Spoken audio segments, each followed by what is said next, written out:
I did not need to read any book on atheism or secularism or humanism to be an atheist. I still believe that for the Muslims, the Quran is the best book that can inspire them to becoming an atheist.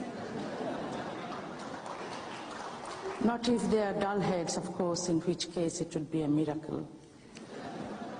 But even before discovering what the Quran really said, there were some incidents that helped me to become an atheist.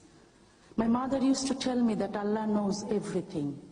But when she asked me to pray namaz or salat, to do that I had to utter the verses in Arabic. I was reluctant to do that, for I did not understand the Arabic verses of the Quran.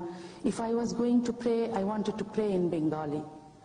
It really angered my mother when I asked very innocently, Mother, if Allah knows everything, then why doesn't Allah know Bengali?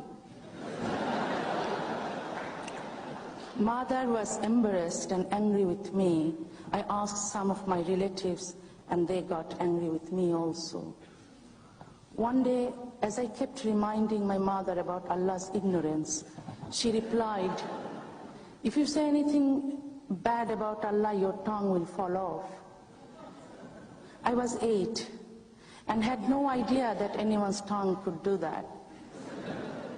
So I went to the bathroom, locked the door, and said, Allah is the son of a bitch.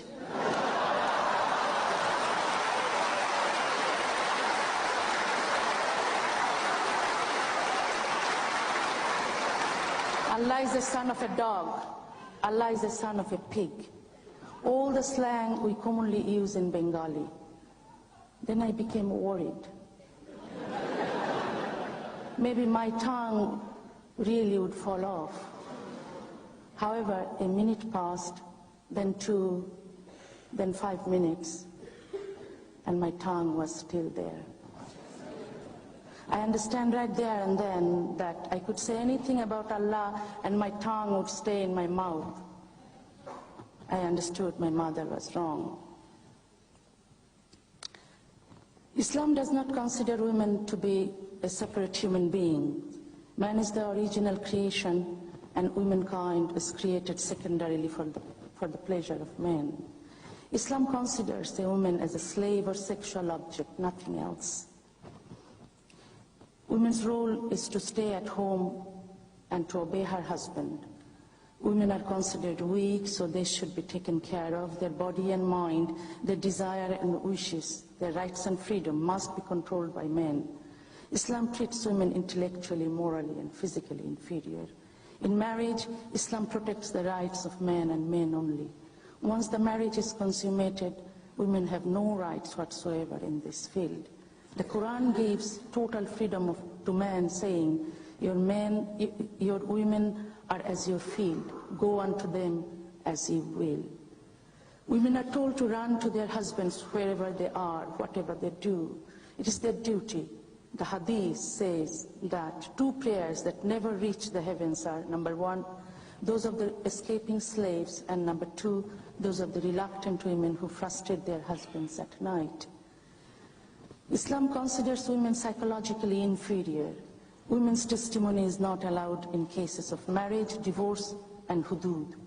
Hudud are the punishments set by Islamic law for adultery, fornication, adultery against a married person, apostasy, theft, robbery, and so forth. If any woman is raped, she has to produce 4 male witnesses to the court. If she can't, there is no charge against the rapist. In Islamic law, the testimony of 2 women is worth that of 1 man. In the case in which a man suspects his wife of adultery or denies the legitimacy of the offspring, his testimony is worth that of 4 witnesses. A woman does not have the right to charge her husband in a similar manner. Women are not allowed to inherit the property on equal terms with their brothers.